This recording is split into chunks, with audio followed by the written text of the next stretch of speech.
Hi, I'm Ruthie, host of the Defiant Business Podcast, your Monday through Friday 10-minute shot of business knowledge. And today we are going to talk about the big mistake that you're making in your podcast guest pitches. And you're like, wait, this is a podcast, but we're talking about guesting on podcasts. Yes, that is what is happening today. So, not only do I have the Defiant Business podcast, I make it a point as part of my marketing and relationship building to be a guest on other podcasts. And that is actually something I did before I started this podcast.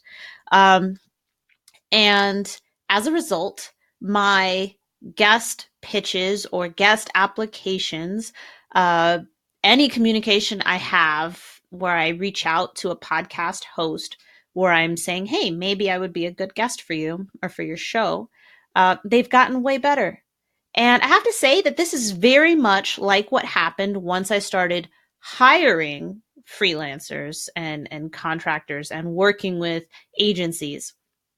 My proposals, my pitches, those things all got better. So part of it is through experience, but it's a very common mistake that we make in our proposals, but also in any sort of outreach that we have when we want something from someone. They know we want something. What we have to show is what's in it for them. And I think just based off of that sentence right there, you know where this is going. So this shouldn't have to be a really long episode. Not that any of our episodes are long. And the reason why I decided to make this as an episode is because a lot of the pitches that I've gotten since the Defiant Business podcast was born, well, they kind of suck. You know, they're just not interesting. And the last thing I want to have is an uninteresting guest on my podcast, especially since it's relatively new. They're all the pitches are very me, and I, and all about myself and himself, herself, whoever's self. And what your pitches really should focus on is what you have to offer to the host, but more importantly, their audience. What do you have to offer to their audience? Because that is what they care about. So you have to talk to them about what they care about. That's their audience. How well received is what you have to say, your story, your personality. How well is that going to be received to their audience? That's what they care about. Always frame it that way, no matter what. Like you're talking about your accolades, you're talking about your awards, you're talking about your experience and your credentials. You should always frame it as why those things matter to the host's audience. And that may change based on the podcast that you're pitching to. Do you have a media kit? That is wonderful to send. Try to keep it to 1 or 2 pages. Nobody wants to read a book about you, unless they do and you're like super interesting then, but your book should be on Amazon or published, whatever, somewhere else. It should not be your media kit. Don't turn your media kit into a book. And what you normally include, you have like your short bio, some of the industries and topics that you know really well, and then some of the, maybe some information about your current audience, and then maybe some placements that you've had already, other podcasts or media placements if you've got them. But just kind of include those there. And that's something you want to update. So I would kind of make it a running digital file that you can update on a regular, especially if you're actively seeking out new podcasts to be a guest on, or you're actively seeking out media placements. You want to make sure that you can update that, but you want like clickable links. So it's great if it's a PDF, and then they can go and see those things for themselves. A lot of work goes into podcast creation, as any podcast host will tell you. It takes a lot. Even the Defiant Business podcast with the 10-minute episodes, it's a lot of work, partly because it's an everyday podcast. So I kind of brought that on myself, but it's still a lot of work. Even if it wasn't every day, it would be a lot of work. And you could tell in the way that it's done and but it takes as much work to create it, and then you've got to promote it and distribute it. So there's a lot of work there. So I say all that to tell you, make your pitch worth reading.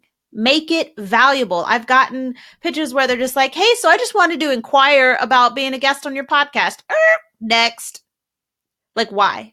In that initial outreach, why? Like, is it even worth my time to respond to you? This first message was boring. That's why I haven't responded.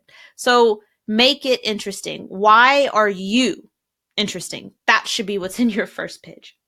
If you're new, there are lots of things that you can offer. Let's say you're first starting up, trying to guest on podcasts. Well, first things first, you should probably look at newish podcasts or podcasts where you're incredibly uniquely situated to offer maximum value to a particular audience, which means you need to do some research and understand who that audience is and what it is that they're looking for. Why do they listen to that podcast and how do you add value? You could also offer to, create. And so this is something that people will do even as very experienced podcast guests. But you could offer to create a unique piece of content, something that they can put on their website on the landing page for the podcast episode for people to download, things like that. If you have any other sorts of unique services that you might be able to offer to make distribution a little bit easier or a little bit fancier or something you can kind of, icing on the cake, then I don't think there's anything wrong with that, because when you market that particular podcast episode, you're marketing yourself. So it's not like you're giving away a whole bunch of work for free, but you are asking, in essence, to borrow the podcast host's audience. You're asking to borrow on their credibility. And we talked about that, building your credibility. One of those ways to do that is by borrowing on the credit of others. But when you do, you need to fulfill that promise. So that's always a big thing right there. And in your pitch, you should allude to that. Like, how are you fulfilling the promise of interest? What's your proof? What do you have to show me that you will be an excellent guest on the Defiant Business podcast, for example, or any other podcast for that matter? So in terms of guesting on the Defiant Business podcast, we have one guest per season. So our standards are very high. Because what happens is if you're a guest on the Defiant Business podcast, you'll be the only guest that we promote the entire season. My goal is to treat you like a rock star, but in exchange, right? Like my new podcast, I get it, but I don't know any other podcast that goes through this effort. Our season 2 guest, Jennifer McGinley, love her. She will be featured a total of 5 times. Her interview is broken into 5 different segments that we're featuring throughout the entire season. We've created social media assets around it, shared her points, created blog posts about it. Like, her name is out there all over the website. And by the end of this season, it'll be 5 different episodes, a lot of different social media content, audio clips, all sorts of things. And she's the only one. I'm not promoting anybody else right now because she's my only guest. So, season 3, that guest to be revealed, but they're going to be the only person that we talk about for season 3. So we go through the effort of treating our guests like rock stars. And what that means, though, is that you have to show us that you are a rock star. You need to defy the status quo.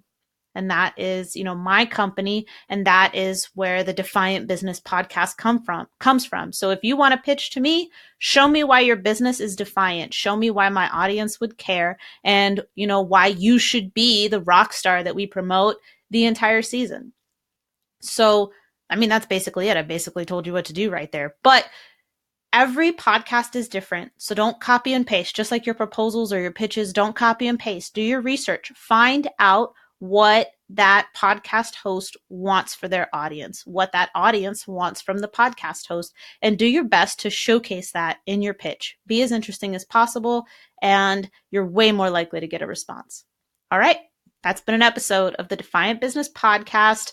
Hopefully, you will stop making this super huge mistake in your podcast pitches. I'll see you next time.